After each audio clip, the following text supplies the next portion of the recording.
What does it really mean to be landlocked? Most people think it simply means having no coastline, no direct access to the sea. But in Central Asia's case, the issue is much bigger than geography. These countries are not just landlocked physically. They're economically constrained because they still do not have full, reliable, and cost-effective access to the world's major maritime trade routes. And that is where Pakistan becomes central. For Central Asia, Pakistan is not just another neighboring country. It is the most natural gateway to the sea. It is the shortest, most practical, and ultimately the most strategic route for the region to connect with global markets. Without Pakistan, Central Asia remains trapped between distance, dependency, and delay. That's the real story.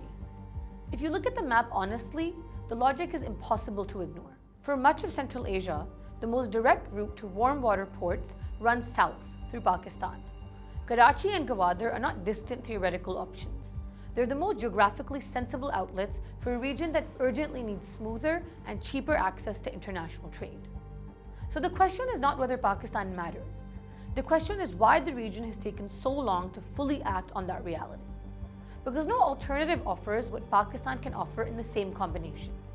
Pakistan brings location, scale, infrastructure potential, and maritime access together in one corridor. That is a rare strategic advantage. Other routes may exist, yes, but they're either longer, more expensive, politically uncertain, or too limited in capacity to become a true substitute. This is where Pakistan's importance becomes even clearer. Pakistan is not a peripheral state in this equation. It is the key to transforming Central Asia from a landlocked region into a connected economic zone. Its ports handle large cargo volumes.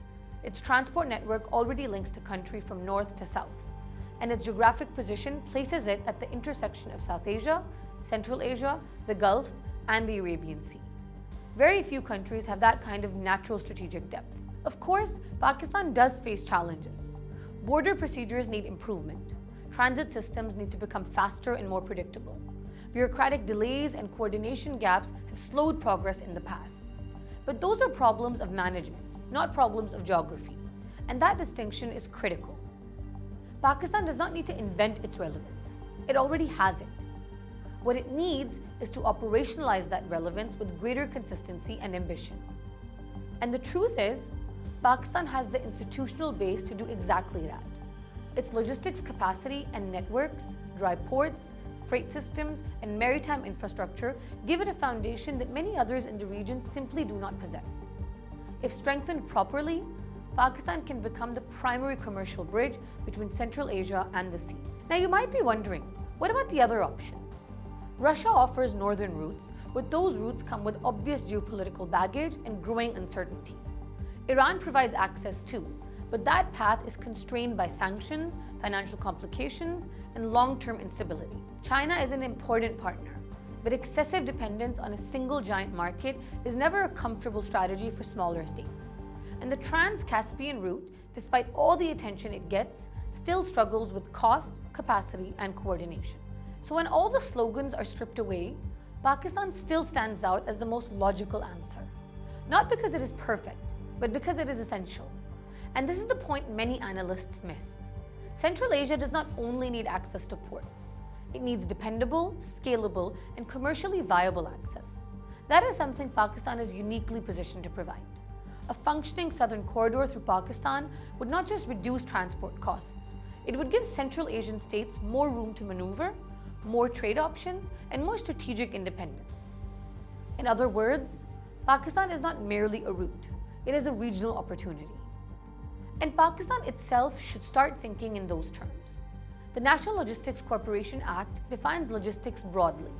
It includes multimodal transport, freight forwarding, cargo consolidation, the management of dry ports and terminal operations, as well as border terminal operations. A logistics policy review notes that NLC moves around 60% of Pakistan's crude oil and operates nearly 2,000 vehicles, with a cited dry freight capacity of 50,000 tons. In early 2026, official reporting stated that NLC would take over management control and acquire a 30% stake in PNSC, with the goal of expanding its fleet from 10 ships to 54. That is real leverage.